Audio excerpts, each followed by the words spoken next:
ಖುಷಿ ಪಡು ಅರ್ಜುನ್. ಈಗ ಪಡೋ ಖುಷಿ ಅಷ್ಟೇ ನಿನಗೆ ದಕ್ಕೋದು. ಅದೇನೋ ಸ್ವರ್ಗ ಅಂದ್ಯಲ್ಲ, ಅಲ್ಲಿಗೆ ಕಳಿಸ್ತೀನಿ ಇನ್ನು ಸ್ವಲ್ಪ ದಿನಕ್ಕೆ. ರೀ ಅಮೃತ, ನನಗೆ ತುಂಬ ದಿನಗಳಿಂದ ಒಂದು ಆಸೆ. ನಿಮ್ಮ ಜೊತೆ ಹೀಗೆ ದಿನ ಎಲ್ಲ ಸುತ್ತಾಡಬೇಕು, ಕಾಲ ಕಳಿಬೇಕು, ಜೊತೆಗೆ ಹಾಡಾಡಬೇಕು, ಆಮೇಲೆ ನಿಮಗೆ ಕೈ ತುತ್ತು ತಿನ್ನಿಸ್ಬೇಕು. ಹೀಗೆ ಏನೇನೇನೋ ಆಸೆಗಳು. ಎಲ್ಲ ಕನಸಾಗೆ ಉಳಿದ್ಬಿಡ್ತು, ಯಾವುದು ನನಸಾಗಲಿಲ್ಲ. ಜೀವನದಲ್ಲೇ ನಾವು ಅಂದ್ಕೊಂಡಾಗಲ್ಲ ಹೇಗಾಗುತ್ತೆ ಹೇಳಿ. ಈಗ ನನ್ಸಾಗ್ತಿದ್ಯಲ್ಲ. ಅಂದರೆ ಅಂದ್ರೆ ನೀವು ಹೇಳ್ದಾಗೆ ಇಡೀ ದಿನ ನಾನು ನಿಮ್ಮ ಜೊತೆನೇ ಇದ್ದೆ, ಸುತ್ತಾಡಿದ್ವಿ, ಕಾರಲ್ಲಿ ಒಟ್ಟಿಗೆ ಬಂದ್ವಿ, ಈಗ ಊಟಕ್ಕೂ ಕುತ್ಕೊಂಡಿದ್ದೀವಿ.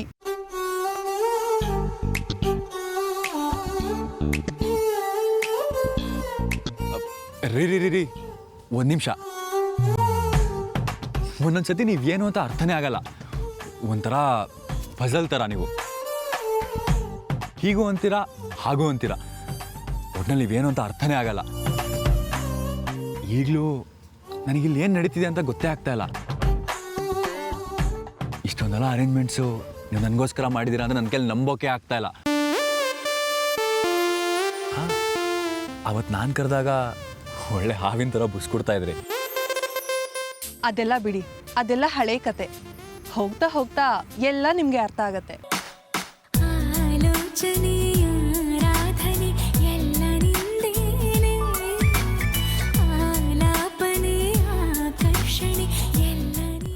ಸರ್, ಈ ಪ್ರೇಮಿಗಳಿಗೋಸ್ಕರ ತಾಜಾ ತಾಜಾ ಜ್ಯೂಸ್, ಹಾಗೆ ಫ್ರೂಟ್ ಸಲಾಡ್ ಕೂಡ.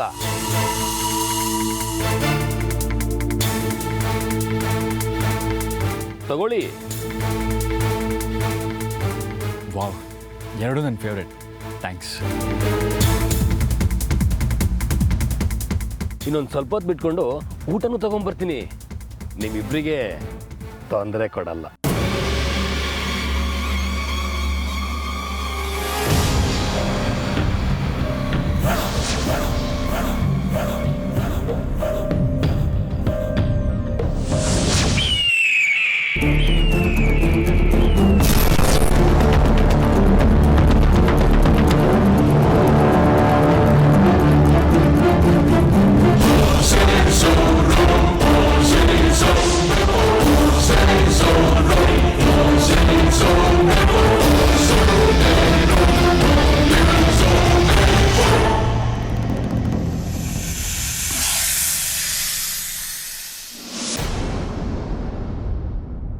ರೀ ಅಮೃತ ಅವರೇ, ನನಗೊಂದು ಆಸೆ.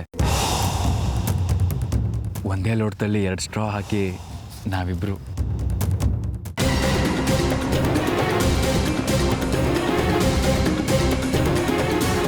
ಅಮೃತ ಅವರೇ, ಅಳ್ತಾ ಇದ್ದೀರಾ? ಅಲ್ಲೇನೋ ತಪ್ಪು ಮಾತಾಡೋದ್ನಾ? ಏನಿಲ್ಲ, ಕಣ್ಣಲ್ಲಿ ಸ್ವಲ್ಪ ಕಸ ಬಿತ್ತು.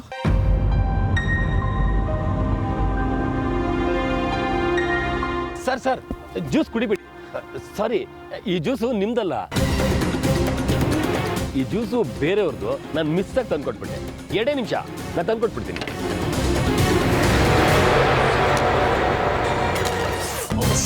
ಕ್ಷಮಿಸಿ ಸರ್, ಗೊತ್ತಾಗಿಲ್ಲ. It's okay. ಸರ್, ಅಲ್ಲಿ ವಾಶ್ರೂಮ್ ಇದೆ, ಹೋಗಿ ಕ್ಲೀನ್ ಮಾಡ್ಕೊಂಬನ್ನಿ.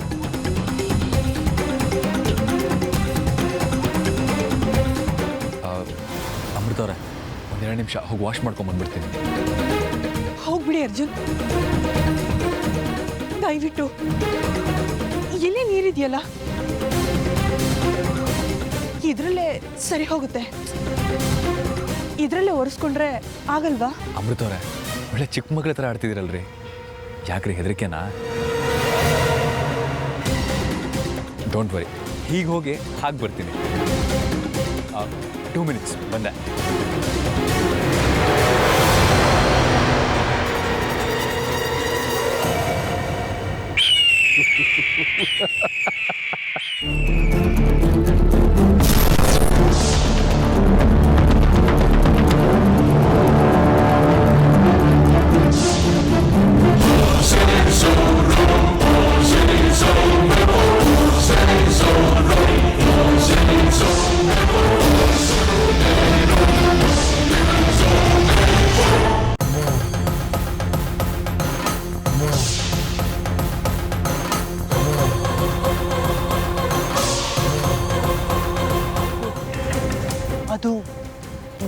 ವಾಸ್ಕಿ ವಂಶದ ಸ್ವತ್ತು.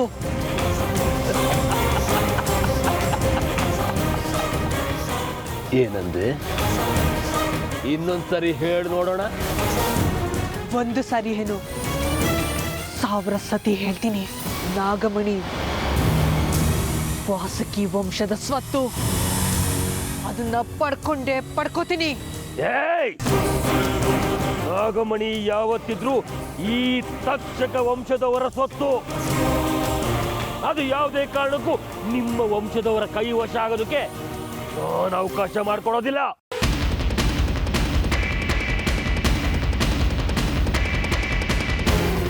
ಅದು ಮಾತ್ರ ಯಾವತ್ತೂ ಸಾಧ್ಯ ಇಲ್ಲ ಕನಿಷ್ಕ.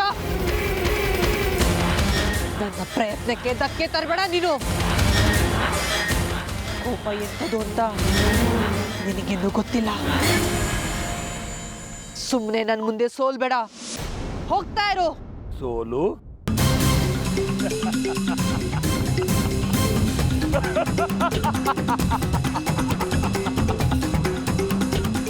ಈ ಕಾನಿಷ್ಕ ಎಕ್ಕಚ್ಚಿತ್ತು ಒಂದು ಹೆಣ್ಣಿಗೆ ಸೋಲೊಪ್ಕೋತಾನೆ ಅಂತ ಅನ್ಕೊಂಡ್ಯಾ? ಸಾಧ್ಯನೇ ಇಲ್ಲ. ಧಕ್ಕೆ ತರ್ತೀನಿ. ನಾಗಮಣಿನ ನಿನ್ನ ಕೈವಶ ಮಾಡ್ಕೊಳ್ಳೋ ಎಲ್ಲ ಪ್ರಯತ್ನಕ್ಕೂ ಧಕ್ಕೆ ತರ್ತೀನಿ. ಅದಕ್ಕೋಸ್ಕರನೇ ನಾನು ಈ ಭೂಮಿಗೆ ಬಂದಿರೋದು. ನೆನಪಿರ್ಲಿ. ನೋಡೇ ಬಿಡೋಣ. ಎಕ್ಕಶ್ಚಿತ್ ಹೆಣ್ಣು ಅಂದ್ಯಲ್ಲ, ಈ ಹೆಣ್ಣು ನಿನ್ನ ಹೇಗ್ ಸೋಲಿಸ್ತಾಳೆ ನೋಡ್ತಾ ಇರು. ನಾಗಮಣಿ ನಮ್ಮ ಸ್ವತ್ತು. ಅದನ್ನ ಪಡ್ಕೋತೀನಿ.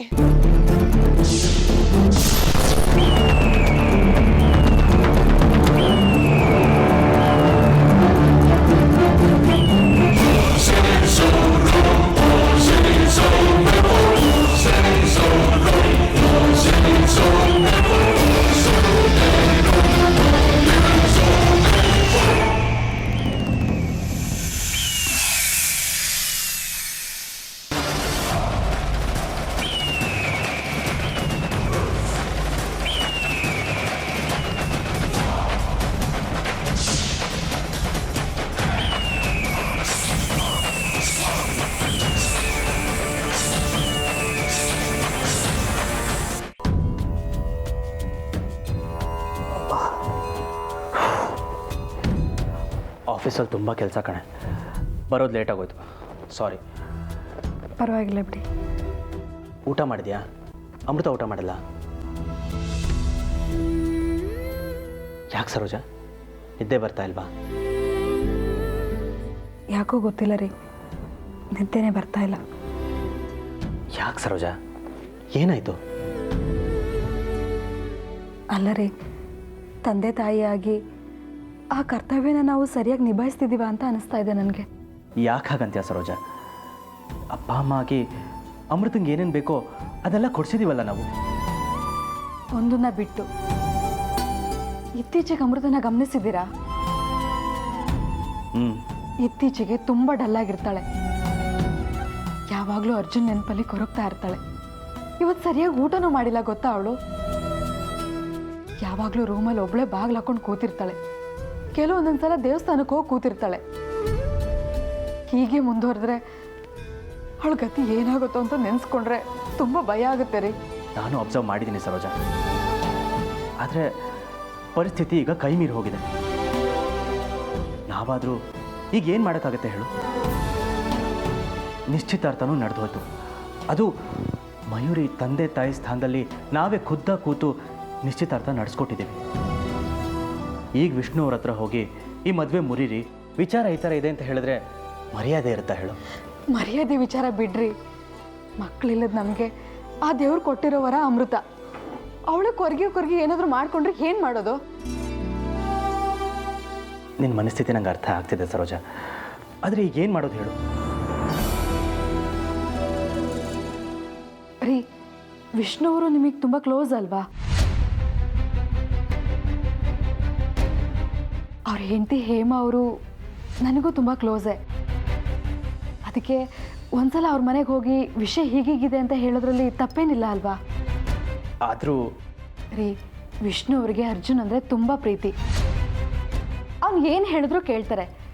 ಇಷ್ಟಕ್ಕೂ ಅರ್ಜುನು ಮೊದಲೇ ಒಂದು ಹುಡುಗಿನ ಪ್ರೀತಿಸ್ತಿದ್ದ ಅನ್ನೋ ವಿಚಾರ ಹೇಮ ಅವ್ರಿಗೂ ಗೊತ್ತಿದೆ. ಆದರೆ ನಮ್ಮ ಮಗಳೇ ಅಮೃತ ಅನ್ನೋದು ಗೊತ್ತಿಲ್ಲ ಅವ್ರಿಗೆ ಅಷ್ಟೆ. ಆ ವಿಚಾರ ಗೊತ್ತಾದರೆ ಅವ್ರು ಖಂಡಿತ ಒಪ್ಕೋತಾರೆ. ಆ ನಂಬಿಕೆ ನನಗಿದೆ ರೀ. ಅವ್ರ ಮಗನ ಆಸೆ ಈಡೇರ್ಸೋಕ್ಕೋಸ್ಕರ ಆದರೂ ಅವ್ರ ಮನಸ್ಸು ಬದಲಾಯಿಸ್ತಾರೆ. ಒಂದ್ಸಲ ಹೋಗಿ ಪ್ರಯತ್ನ ಪಡೋದ್ರಲ್ಲಿ ತಪ್ಪೇನಿಲ್ಲ ಅಲ್ವಾ? ಹೌದು ಸರೋಜ, ನೀನು ಹೇಳಿದ್ರಲ್ಲೂ ಅರ್ಥ ಇದೆ. ಸರಿ, ನಾನು ವಿಷ್ಣು ಅವ್ರ ಹತ್ರ ಮಾತಾಡ್ತೀನಿ. ಆದರೆ ಈಗಲೇ ಬೇಡ. ಅಲ್ಲ ರೀ, ಮೊದಲೇ ಹೇಳಿದರೆ ನಾನೇನಾದ್ರು ಪ್ಲ್ಯಾನ್ ಮಾಡ್ಕೊಂಬರ್ತಿದ್ದೆ ಅಲ್ವಾ? ಏನೂ ಬೇಕಾಗಿಲ್ಲ. ಇವತ್ತು ನೀವು ನನ್ನ ಜೊತೆ ಇದ್ದೀರಲ್ಲ, ಅಷ್ಟೇ ಸಾಕು ಈ ಜೀವಕ್ಕೆ. ನಿಮ್ಮಿಂದ ನಾನೇನು ನಿರೀಕ್ಷೆ ಮಾಡೋದಿಲ್ಲ. ಓಹೋ, ಏನು ನಿರೀಕ್ಷೆ ಮಾಡೋದಿಲ್ವಾ? ಪಕ್ಕಾನಾ? ಹೌದು.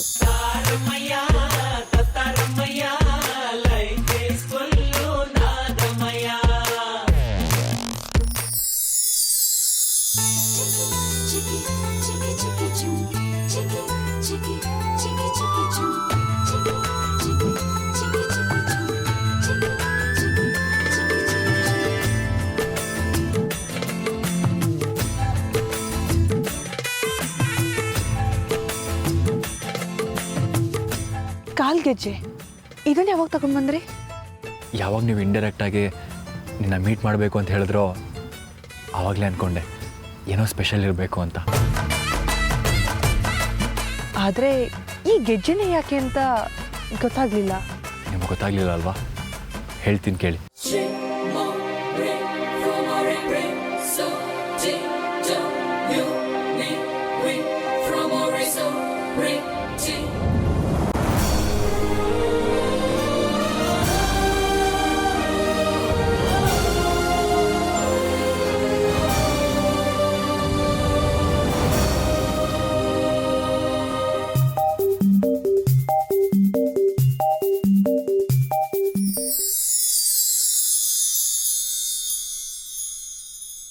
ಈ ಮುದ್ದಾದ ಪಾದನೇ ಅಲ್ವಾ ಮುಂದೆ ನನ್ನ ಜೊತೆ ಹೆಜ್ಜೆ ಹಾಕೋದು.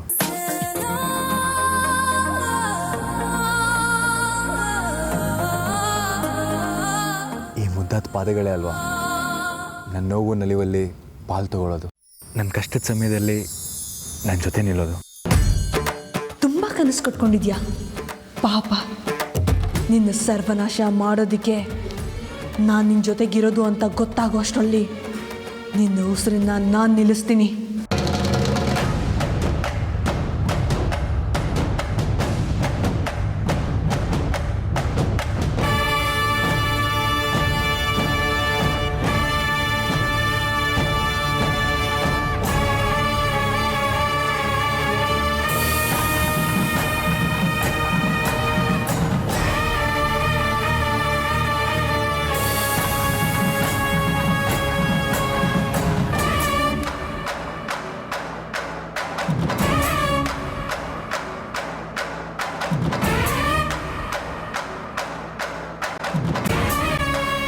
ಮನಸ್ಸಲ್ಲಿ ನನ್ನ ಬಗ್ಗೆ ಹೊಗಳ್ತಾ ಇರೋ ಹೋಗಿದೆ.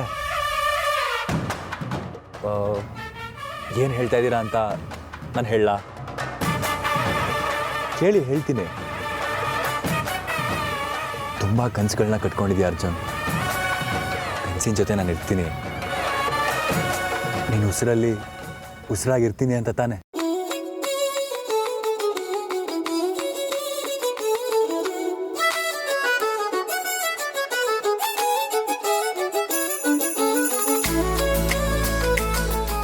ಇಷ್ಟೇ ಹೇಳೋದಿತ್ತಾ ಅಥವಾ ಇನ್ನೂ ಏನಾದರೂ ಉಳಿಸ್ಕೊಂಡಿದ್ರಾ ಹೇಳೋದಕ್ಕೆ ಅಂತ? ತುಂಬ ಇದೆ ಹೇಳೋದಕ್ಕೆ. ನೀವು ನನ್ನ ಜೊತೆ ಇದ್ದರೂ ನಿಮ್ಮ ಮನಸ್ಸು ಆಗೋಗಿರೋ ನಿಶ್ಚಿತಾರ್ಥದ ಬಗ್ಗೆ ಯೋಚನೆ ಮಾಡ್ತಿದೆ ಅಂತ. ಇನ್ಮೇಲೆ ಅದನ್ನೆಲ್ಲ ಮರ್ತ್ಬಿಡಿ. ಹೀಗೆ ನನ್ನ ಜೊತೆ ಜೀವನ ಪೂರ್ತಿ ಇದ್ಬಿಡಿ.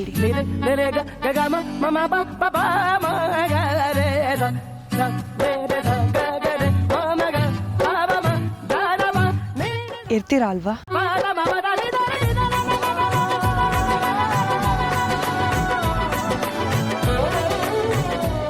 ದೇವರೇ ಭಕ್ತನ ಹತ್ರ ಬಂದು ನಾನು ನಿನಗೆ ಹೊರ ಕೊಡ್ತೀನಿ ಅಂತ ಹೇಳಿದ್ರೆ ಬೇಡ ಅನ್ನೋಕ್ಕಾಗತ್ತೇನ್ರಿ?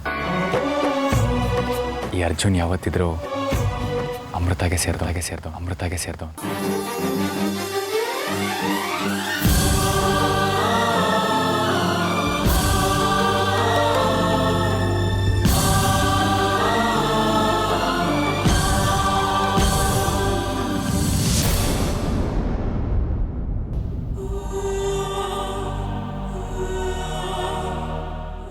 ಅದೆಷ್ಟು ಸಂಭ್ರಮ ಪಡ್ತೀಯೋ ಪಟ್ಬಿಡು ಅರ್ಜುನ್.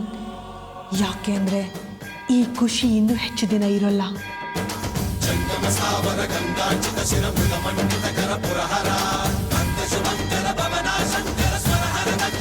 ಚಿಕ್ಕಮ್ಮ ಇಬ್ರು ಎಲ್ಲಾದರೂ ಒಂದು ಸ್ವಲ್ಪ ದಿವಸ ಸುತ್ತಾಡ್ಕೊಂಡು ಬನ್ನಿ, ಎಲ್ಲ ಸರಿ ಹೋಗುತ್ತೆ.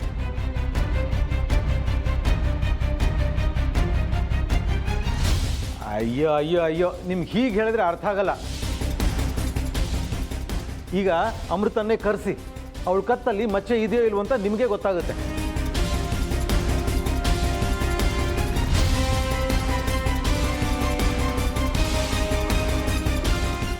ಈಗಿರೋ ಮಚ್ಚೆ ಸುಂದರಿ ಅಮೃತ ಅಲ್ಲ, ಅವಳ ರೂಪದಲ್ಲಿರೋ ಇನ್ಯಾರೋ. ನೀವೇ ನೋಡಿರಂತೆ, ತಡೀರಿ ಕರಿತೀನಿ. ಯಾರು ಕರ್ಸೋದು ಬೇಕಾಗಿಲ್ಲ, ನಾನೇ ಬಂದೆ.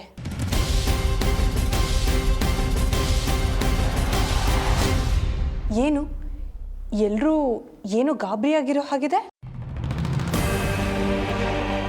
ನೋಡು ಅಮೃತ, ನೀನೇ ಅಲ್ವಂತೆ, ಅದು ಬೇರೆ ಯಾರೋ ಅಂತೆ. ಅದೇನು ನಿನಗೆ ಮಚ್ಚೆ ಇರಲಿಲ್ವಂತೆ, ಈಗ ಇದೆಯಂತೆ. ಏನೇಳೋ ಹೇಳ್ತಿದ್ದಾರೆ ಚಿಕ್ಕಪ್ಪ. ಈಗ ಅವಳೇ ಬಂದ್ಲಲ್ಲ, ನೀವೇ ನೋಡಿ.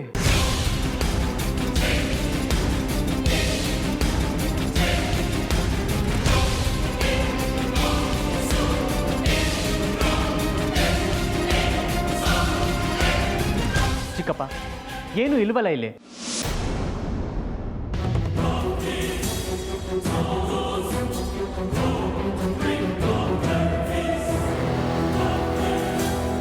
ಮಾವ, ಇತ್ತೀಚೆಗೆ ನಿಮ್ದು ಯಾಕೋ ಅತಿ ಆಗ್ತಿದೆ.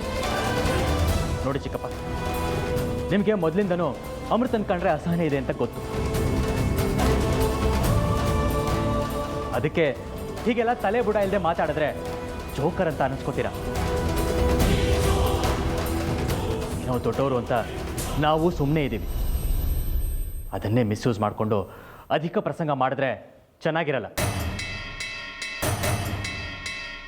ಸರೋಜ, ಬೇಗ ತಿಂಡಿ ಕೊಡು, ನನಗೆ ಇಂಥದಕ್ಕೆಲ್ಲ ಟೈಮ್ ಇಲ್ಲ, ಹೊರಡಬೇಕು. ಅಯ್ಯೋ, ಮಚ್ಚೆ ವಿಚಾರ ಬಿಡಿ. ಅಮೃತ, ಹಣೆ ಮೇಲೆ ತುಟಿ ಹತ್ರ ಗಾಯ ಆಗಿದೆ, ಯಾಕೆ, ಏನಾಯ್ತು?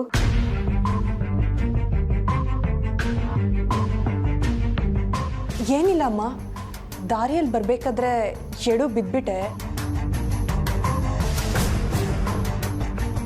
ಅದಕ್ಕೆ ಸ್ವಲ್ಪ ಪೆಟ್ಟಾಗಿದೆ. ನೀವೇನು ಗಾಬರಿ ಆಗಬೇಡಿ, ನನಗೇನೂ ಆಗಿಲ್ಲ. ಅಮ್ಮ, ನನಗೆ ಹಸಿವಾಗ್ತಿದೆ, ತಿಂಡಿ ಏನಿವತ್ತು? ಅಮೃತ, ನಿನಗಿಷ್ಟ ಅಂತ ಅವರೆಕಾಳು ಉಪ್ಪಿಟ್ಟು ಮಾಡಿದ್ದೀನಿ, ಬಾ ಕೊಡ್ತೀನಿ.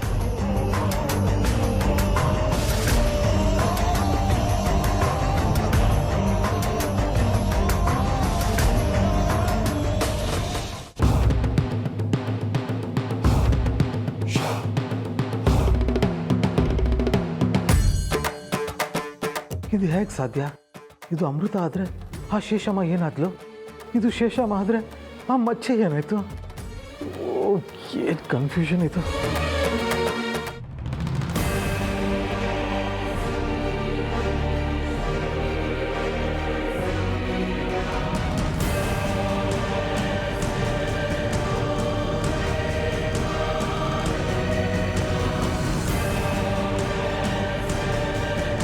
ಅಣ್ಣ, ನೀನು ಇಲ್ಲಿದ್ಯಾ? ಓ, ಏನು ಅರ್ಜುನ್, ಬೆಳಗ್ಗೆ ಹೌದು, ರಾತ್ರಿ ಎಷ್ಟೊತ್ತಾಯ್ತು ಮನೆಗೆ ಬರೋದು? ತಾವು ಎಲ್ಲಿ ಹೋಗಿದ್ರಿ ನೆನ್ನೆ? ಅದಿರಲಿ, ನೆನ್ನೆ ಮನೇಲಿ ಏನಾಯ್ತು ಅದನ್ನು ಹೇಳು. ನಿಂದೊಳ್ಳೆ ಗೋಳು ಕಣ. ರಾತ್ರಿ ಏನಾಗಿರುತ್ತೆ? ಹೌದು, ಏನಾಗಿರಬೇಕು? ಮಯೂರಿ ಯಾಕೆ ಹುಚ್ಚುಚ್ಚಾಗಿ ಆಡ್ತಿದ್ದಾಳೆ? ರಾತ್ರಿ ಏನಾಯ್ತು ಮನೇಲೆ? ಅದಾ, ಅದೊಂದು ದೊಡ್ಡ ಡ್ರಾಮಾ. ರಾತ್ರಿ ತಾವು ಎಷ್ಟೊತ್ತಾದ್ರೂ ಮನೆಗೆ ಬರಲಿಲ್ಲ.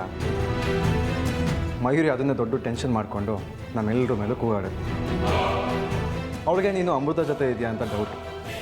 ಕೊನೆಗೆ ಅಮೃತ ಅವ್ರ ಮನೆಗೆ ಫೋನ್ ಮಾಡಿ ತಿಳ್ಕೊಬೇಕಾಗಿ ಬಂತು.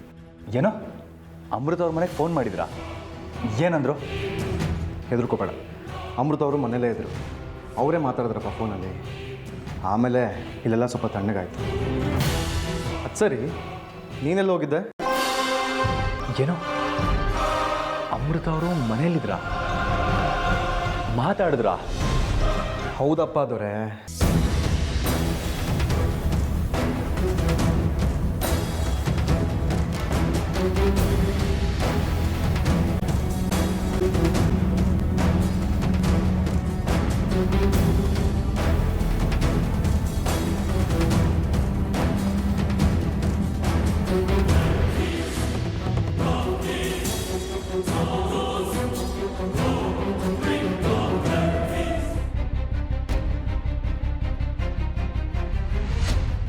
ನೋಡಿ, ಮಯೂರಿ ಸ್ವಭಾವ ಯಾಕೋ ಈಚೆಗೆ ನಂಗೆ ಸರಿ ಹೋಗ್ತಾ ಇಲ್ಲ.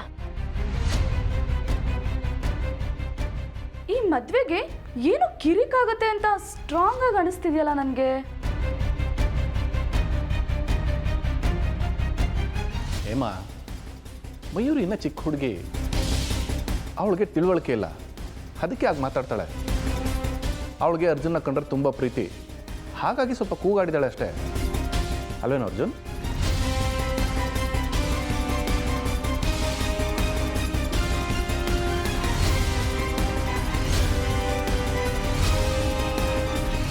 ಹೌದಮ್ಮ. ಈಗ ಅರ್ಜುನ್ ಹೋಗಿ ಮಯೂರಿನ ಸಮಾಧಾನ ಮಾಡಿದ್ರೆ ಆಯಿತು. ಇಷ್ಟು ಚಿಕ್ಕ ವಿಷಯಕ್ಕೆ ನೀನು ಯಾಕೆ ಇಷ್ಟೊಂದು ಟೆನ್ಷನ್ ಮಾಡ್ಕೊಂಡಿದ್ದೆ?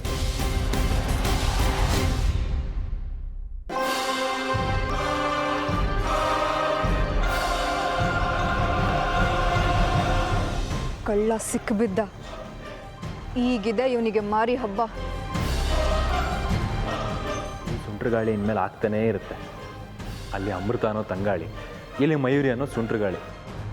ಏನಪ್ಪ ಭಗವಂತ, ಇದೆರಡರಲ್ಲಿ ನನ್ನ ಪಾಲಿಗೆ ಯಾವುದನ್ನ ಕರುಣಿಸ್ತೀವೋ ನಿನ್ನೆ ಡಿಸೈಡ್ ಮಾಡಿ.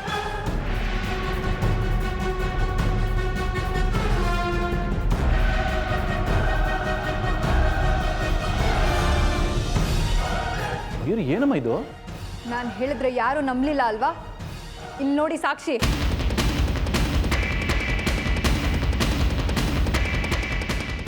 ಅರ್ಜುನ ಅಮೃತ ಹಿಂದೆ ಸುತ್ತುತ್ತಿದ್ದಾನೆ ಅನ್ನೋದಕ್ಕೆ ಇದಕ್ಕಿಂತ ಸಾಕ್ಷಿ ಬೇಕಾ?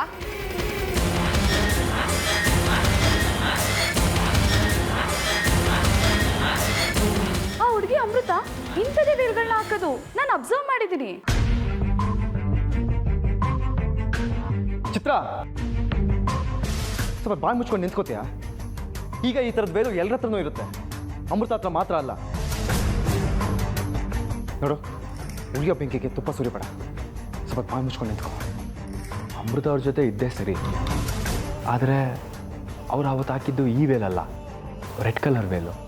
ಇಲ್ಲಿ ನೋಡಿದ್ರೆ ಬೇರೆ ಕಲರ್ ಇದೆಯಲ್ಲ, ಇದು ಹೇಗೆ? ಏನು ಅರ್ಜುನ್ ಇದೆಲ್ಲ? ಮಯೂರಿ ಪ್ರಶ್ನೆಗೆ ಉತ್ತರ ಕೊಡು. ಯಾರ್ದಿದ್ದು ವೇಲು? ನನಗೆ ಗೊತ್ತಿಲ್ಲಪ್ಪ. ಆ ವೇಲು ನನ್ನ ಕಾರಲ್ಲಿ ಹೇಗೆ ಬಂತು ನನಗೆ ಗೊತ್ತಿಲ್ಲ. ಅಷ್ಟಕ್ಕೂ ನೀವೇ ನೆನೆ ಅಮೃತ ಅವ್ರ ಮನೆಗೆ ಫೋನ್ ಮಾಡಿ ಮಾತಾಡಿದ್ರಲ್ಲ, ಅಮೃತ ಅವರೇ ಮಾತಾಡಿದ್ರು, ಅವ್ರ ಮನೆಯಲ್ಲೇ ಇದ್ರು ಅಂತ ಹೇಳಿದ್ರಲ್ಲ. ಹಾಗಿದ್ಮೇಲೆ ಇದು ಅವ್ರ ಮೇಲಾಗೋದಕ್ಕೆ ಹೇಗೆ ಸಾಧ್ಯ? ಇವಳೇ ಒಂಥರ ಇಶ್ಯೂ ಕ್ರಿಯೇಟ್ ಮಾಡೋದಕ್ಕೆ, ಇವಳು ಹಠ ಸಾಧಿಸೋದಕ್ಕೆ ಸುಳ್ಳು ಹೇಳ್ತಿದ್ದಾಳೆ.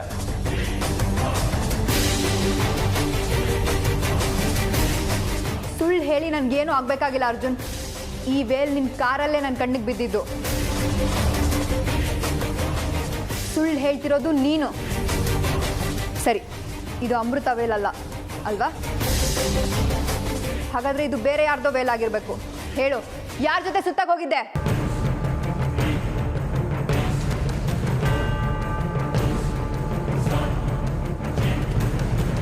ಮಯೂರಿ, ನಾಲ್ಗೆ ಮೇಲೆ ನಿಗಾ ಇರಲಿ. ಅವನು ನನ್ನ ಮಗ. ಕಣ್ ಹಾಗೆ ಸುಳ್ಳು ಹೇಳ್ಕೊಂಡು ಸುತ್ತಾಡೋ ಸಂಸ್ಕಾರನ ನಾವು ಅವನು ಕಲಿಸಿಲ್ಲ.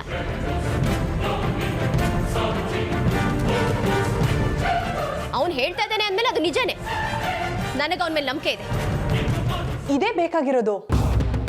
ನನಗೆ ಬೇಕಾಗಿರೋದು ಇದೆ. ಹೊತ್ಸಿರೋ ಬೆಂಕಿ ಚೆನ್ನಾಗಿ ಹೊತ್ಕೊಂಡಿದೆ. ಓ, ಮನೆ ಮಗನ ಮೇಲಿರೋ ನಂಬಿಕೆ ಮನೆ ಸೊಸೆ ಆಗ್ತಿರೋ ನನ್ನ ಮೇಲಿಲ್ಲ ಅಲ್ವಾ? ಇರಲಿ.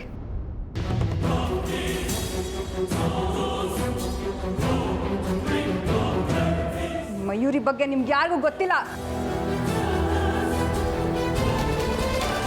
ನೋಡ್ಕೋತೀನಿ.